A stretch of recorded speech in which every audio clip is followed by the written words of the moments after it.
नमस्कार साथियों, स्वागत है आपका फाइनेंशियल फ्रीडम पाने के इस सफ़र पर।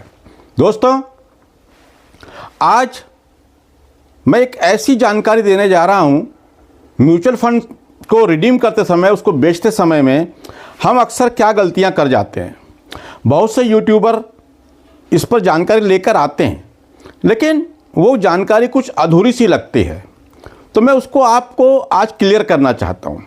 अगर हमने ये गलती कर रहे हैं तो हमको बहुत नुकसान हो सकता है। हाँ, हो सकता है कई लोगों को ये बात पता हो, कई लोगों को ना पता हो, लेकिन जिनको ये पता नहीं है उनके लिए तो बहुत काम का है। लेकिन अगर आपको ये बात पहले से पता थी तो आप कमेंट बॉक्स में ज़रूर लिखिएगा कि हाँ, आपको ये बात पता थी।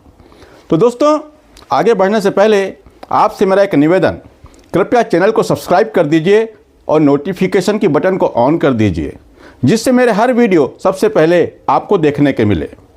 और म्यूचुअल फंड को लेकर के आपके मन में कोई भी सवाल हो तो कृपया कमेंट बॉक्स में जाकर ज़रूर लिखें।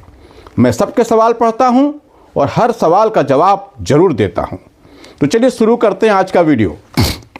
हुआ क्या, आज सवेरे जब मैंने अपना पोर्टफोलियो खोल के देखा, शेयर मार्केट का स्टॉक वाला, तो वहाँ पर हुआ क्या, मेरे पास एक IT20 के ETF हैं, IT20 के ETF हैं, और वो मैंने ख़रीदा था 39 रुपये 22 रुपये के भाव से। मेरी उसकी एवरेज प्राइस आ रही है, और जब मैंने उसको आज देखा तो वो बढ़ते बढ़ते ये 39 रुपये 22 पैसे वाला जो ETF का भाव था वो 49 रुपये 55 पैसे दिखा रहा था जीरोधा काइट पर।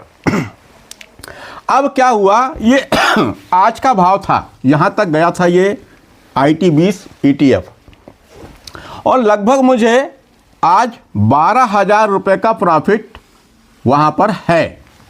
इस ETF में 12,000 रुपये का प्रॉफिट है, लगभग 27% का रिटर्न। कितना? 27% का रिटर्न मुझे आज दिख रहा था। तो मेरे मन में आया कि मैं इसको बेच करके प्रॉफिट बुक कर लेता हूँ। लेकिन मैंने उसको जब और खोलकर देखा कि मैंने इसको कब लिया हूँ, कितने दिन से मेरे पास हैं, तो फिर मैंने उसको बेचने का कैंसिल कर दिया। मैंने उस ETF को नहीं बेचा। अब क्यों नहीं बेचा, उसके बारे में आगे जानते हैं। बने रहिएगा वीडियो में, क्योंकि ये जानकारी सबको होना ज़रूरी है। हमारा मेहनत का पैसा है और हम बड़ी उम्मीद और आशा से म्यूचुअल फंड में अपने पैसे को ग्रोथ करने के लिए आते हैं, पैसा कमाने के लिए आते हैं, गंवाने के लिए नहीं आते।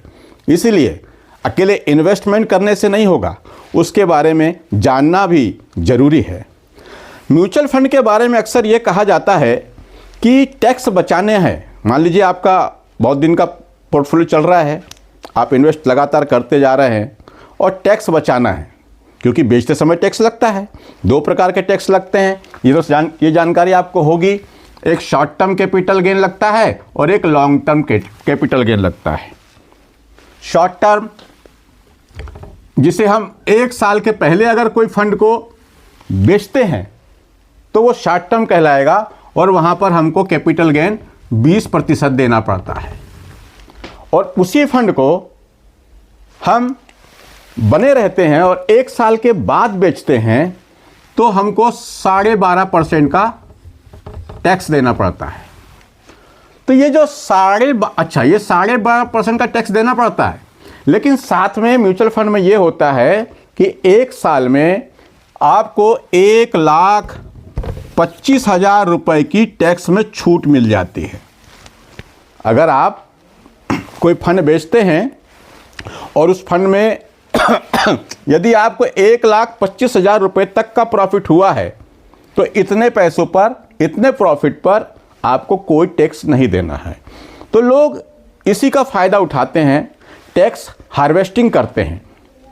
लेकिन अच्छा, ये करना भी चाहिए, करना चाहिए, कहीं कोई दिक्कत नहीं है। इसलिए करना चाहिए कि ये टैक्स बचाया जाए।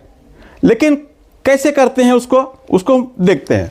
देखिए, अगर मान लीजिए आपका ये फंड A है, B है, अब यहाँ पर मान लीजिए आपका कैपिटल गेन 1,25,000 से ऊपर या 1,20,000 हुआ है, तो आप इस 1,20,000 को विड्रॉल कर लीजिए, निकाल लीजिए इस पैसे को। अब इसको निकालने के बाद आप जो आपने पैसा निकाला है उसको दूसरे फंड में डाल दीजिए। तो इससे क्या होगा कि आपको छूट कितनी मिलनी थी? एक पेन कार्ड पे 1,25,000, लेकिन आपका गेन कितना हुआ? 1,20,000। तो टैक्स तो बच गया। और यहाँ से जो पैसा आपने निकाल के इस फंड में डाला बी में, तो यहाँ पर वो फंड नया फंड हो गया, इसलिए आपको ये टैक्स बच जाएगा। और बच जाता है, ऐसा करना भी चाहिए, लेकिन इसके लिए पूरी जानकारी होना जरूरी है। लेकिन और बहुत से लोग ऐसा करते हैं, मैं भी करता हूँ। लेकिन जैसे मैंने इस ETF के बारे में देखा कि मेरे को 12,000 रुपये का प्रॉफिट था, 27% का रिटर्न था, और मैं इसको आज बेचना चाह रहा था। लेकिन मैंने क्यों नहीं बेचा? मैंने क्या जाकर देखा, वही हमको म्यूचुअल फंड में देखना है कि हमसे वो गलती ना हो, और टैक्स बचाने के चक्कर में उल्टा हमको कहीं ज़्यादा टैक्स ना देना पड़ जाए और हम नुकसान में ना आ जाए। तो चलिए आइए देखते हैं। पहले बात तो जान लीजिए कि ये टैक्स हार्वेस्टिंग करना अच्छी बात है, मगर गलत तरीके से नहीं, सही तरीके से। चलिए आगे देखते हैं। तो मैंने उस ETF को इसलिए नहीं बेचा क्योंकि यहाँ म्यूचुअल फंड में या शेयर मार्केट में ये फीफो का नियम काम करता है। FIFO, first in first out, मतलब जिसको आपने पहले खरीदा है वही सबसे पहले बिकेगा। तो मैंने जब देखा कि मैंने टोटल लगाया, इस प्रकार से चार्ट बना के टोटल लगाया कि मैंने इस ETF को कब कब खरीदा है, तो मैंने उसको एक साथ तो खरीदा नहीं था, अलग अलग डेट पे खरीदा था। तो मैंने देखा लास्ट में जो मेरी पहली खरीद थी उसको भी अभी 1 साल पूरा नहीं हुआ, और जो बाद में खरीदा उसको भी नहीं हुआ, इसलिए मैंने उसको रोक दिया।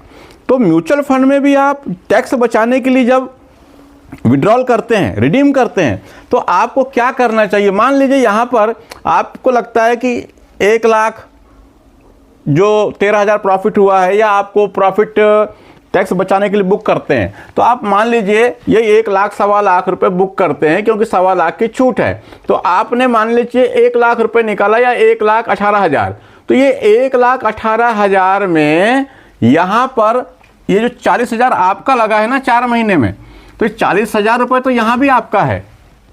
40,000 रुपया इस 1,18,000 में टोटल ये वाली वैल्यू भी तो निकल रही है, यानी आपका पैसा भी साथ में रिडीम हो रहा है।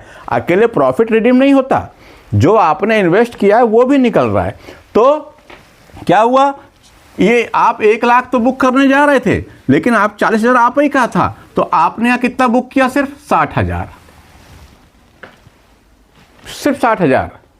तो इसीलिए जब भी आपको टैक्स हार्वेस्टिंग करनी है तो पहले इस तरह का चार्ट बना लीजिए, पहले इस तरह का चार्ट बना लीजिए कि किस समय में आपने कौन सा फंड खरीदा, इन्वेस्टमेंट किया, उसकी यूनिट कितनी है, उसका टोटल कितना हो रहा है, ये सब आप बना लें।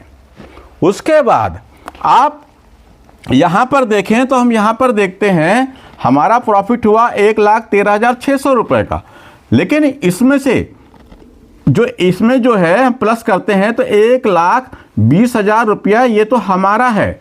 तो इस तरह से जब आप 2,23,600 रुपये का माल बेचेंगे, रिडीम करेंगे, तब आपको इस पर छूट मिलेगी, क्योंकि छूट किस पे मिलती है? जो आपने प्रॉफिट कमाया है उस पर मिलती है।